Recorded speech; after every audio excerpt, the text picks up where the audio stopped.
안녕하세요. 오늘은 보도자료 작성법 연수를 진행하겠습니다. 보도자료 막막하게 느껴지시나요? 사실 특별한 기술이 필요한 게 아닙니다. 본인의 업무 내용을 일정한 형식에 맞춰 정리하면 누구나 충분히 작성할 수 있습니다. 오늘 연수는 두 파트로 진행됩니다. 첫 번째, 간단 명료한 보도자료 작성법. 두 번째, 보도용 사진 촬영 방법입니다.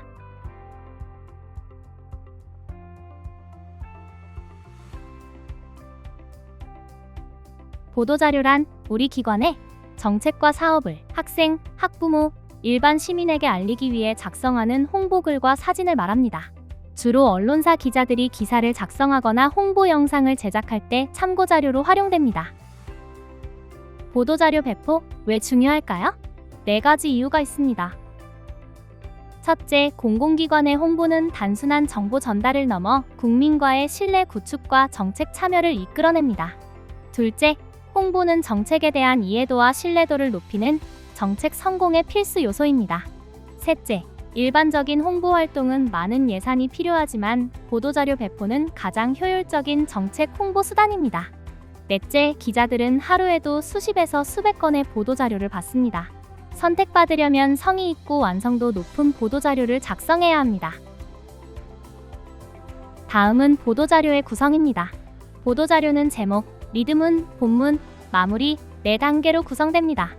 그리고 중요한 특징이 있습니다. 보도자료는 역피라미드 형식으로 작성합니다. 가장 핵심적인 내용을 먼저 배치하는 구조입니다. 왜 역피라미드일까요?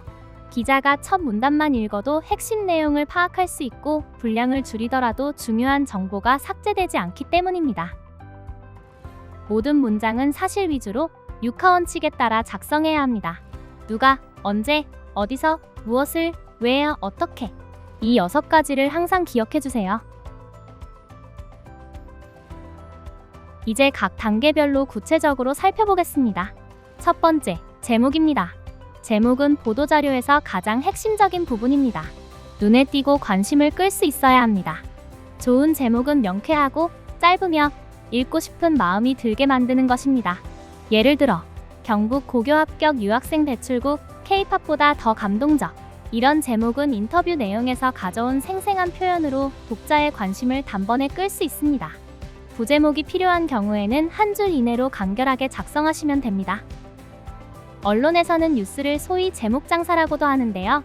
일반 네티즌들은 보통 제목을 읽는 데에 1에서 2초를 쓴다고 합니다. 짧은 순간에 시선을 끌려면 좋은 제목은 필수겠죠? 두 번째, 리드문입니다.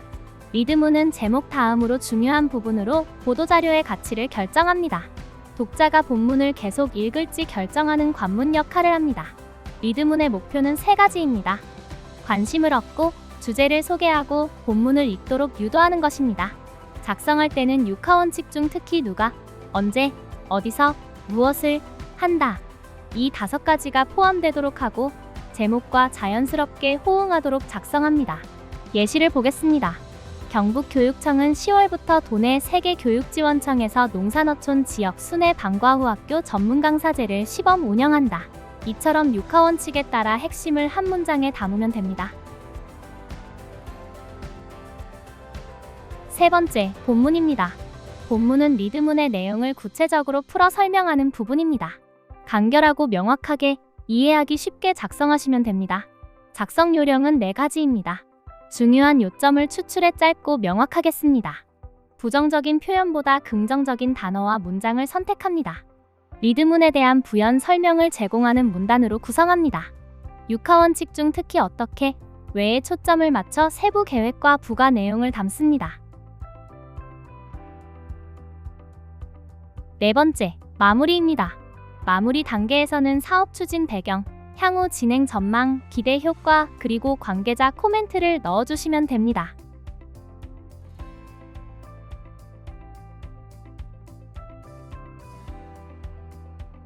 담당자나 기관장의 한마디는 보도자료의 신뢰도를 높여줍니다.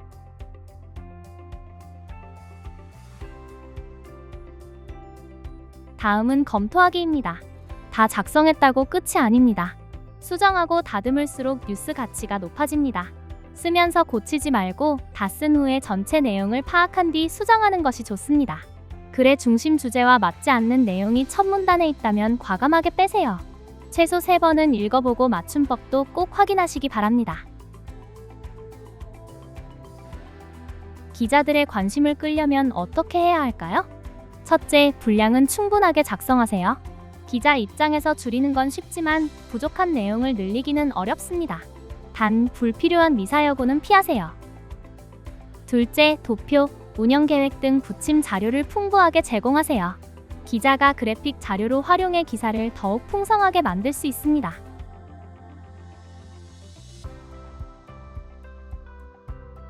몇 가지 중요한 포인트를 짚겠습니다. 한번 배포한 보도자료도 재배포가 가능합니다. 처음엔 계획 중심으로, 이후엔 성과와 향후 계획 중심으로 작성하면 됩니다. 보도자료는 국민이 알아야 할 사실 위주로 작성하세요. 생색내기 식의 홍보는 기자들에게 외면받습니다. 회의나 연수 관련 보도자료는 회의 진행 자체보다 학생, 학부모에게 실질적으로 영향을 미치는 내용에 초점을 맞추세요. 한 문장으로 요약하면 이렇습니다.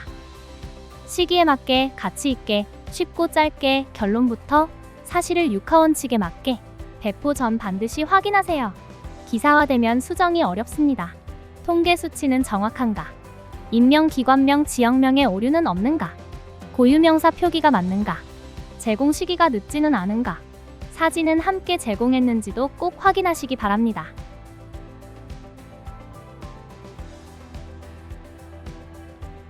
이제 두 번째 파트, 보도용 사진 찍는 방법입니다. 사진 한 장이 기사의 가치를 크게 높여줍니다. 핵심 5가지를 알려드리겠습니다. 첫째, 현수막이나 플래카드를 함께 촬영하면 행사 내용을 한눈에 전달할 수 있습니다.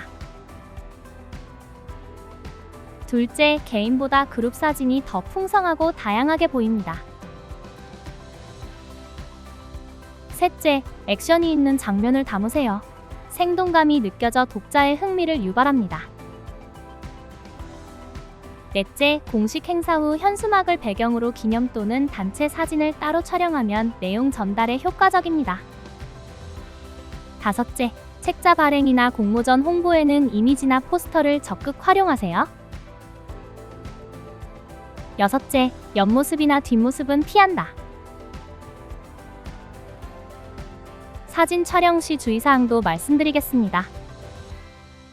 첫째, 촬영 전 반드시 초상권 관련 협조 요청을 하세요. 촬영 후 본인이 원하지 않을 경우 모자이크 처리하거나 사용하지 않습니다. 둘째, 선거법과 관련해 의심스러운 사진은 사용하지 마세요. 필요한 경우 선거관리위원회의 질의에 서면 또는 이메일로 답변을 받은 후 사용하시기 바랍니다. 셋째, 다양한 위치와 구도로 여러 장 촬영하고 필요시 자연스럽게 연출하는 것도 좋습니다.